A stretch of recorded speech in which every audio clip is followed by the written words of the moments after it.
Sud Radio refait sa déco avec Maison Créative.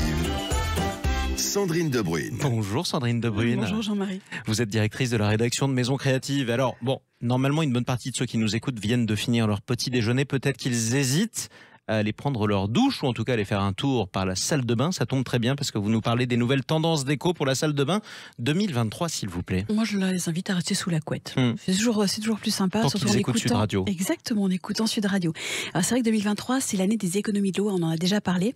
La tendance à l'échelle mondiale est de devenir plus économe. Les salles de bain n'en font pas exception généralement. Donc les robinets seront conçus pour réduire la consommation d'eau. Les toilettes seront plus économiques et écologiques.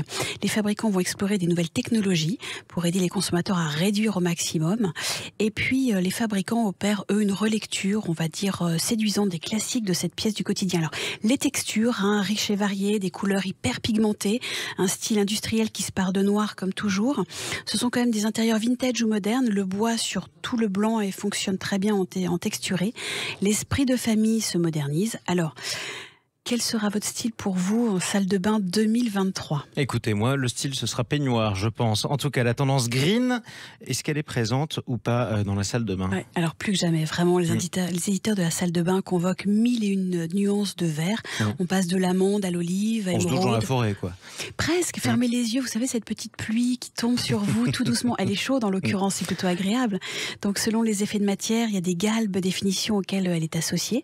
On met même du carrelage avec des fleurs en fond, vraiment, on est ce côté très très nature. Et puis les feuilles qui tombent parce qu'on est en plein automne aussi. On a une deuxième inspiration. Le néo-art déco habille des couleurs tendres, on en parlait juste avant, des meubles et des revêtements décoratifs avec des formes tout en rondeur.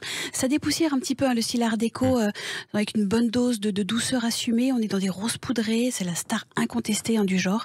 On va côtoyer des petites touches un petit peu bleu nordique, des verres d'eau, du jaune écaillé, presque un petit peu paille. Alors c'est une nouvelle expression du romantisme sublimée par des belles incursions de métal doré sur les luminaires notamment, en robinetterie également.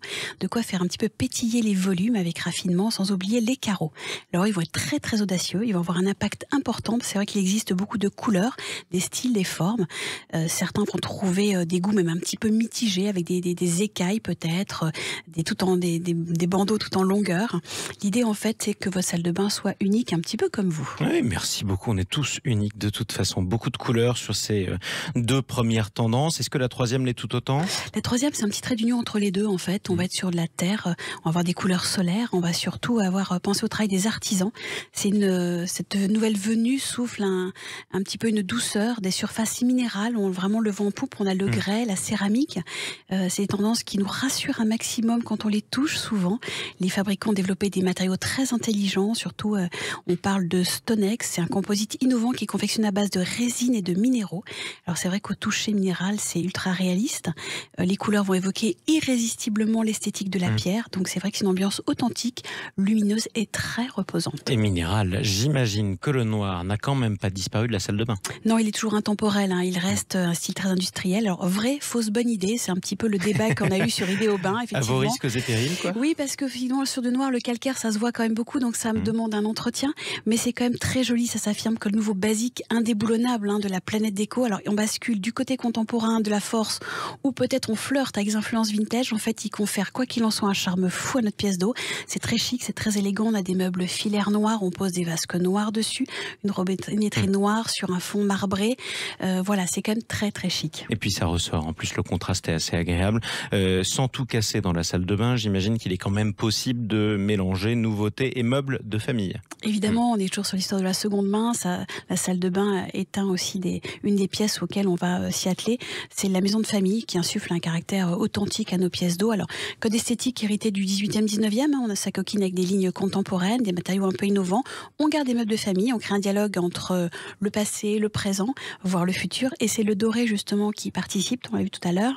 Les miroirs anciens, des lustres à Pampi vont réintégrer tout d'un coup la salle de bain. Voilà. Et en tout cas, on verra aussi les tendances mobilier plus tard en un mot. La prochaine fois ? La prochaine fois, avec plaisir. Merci beaucoup Sandrine Debruyne, directrice de la rédaction de Maison Créative. À dimanche prochain. Avec plaisir.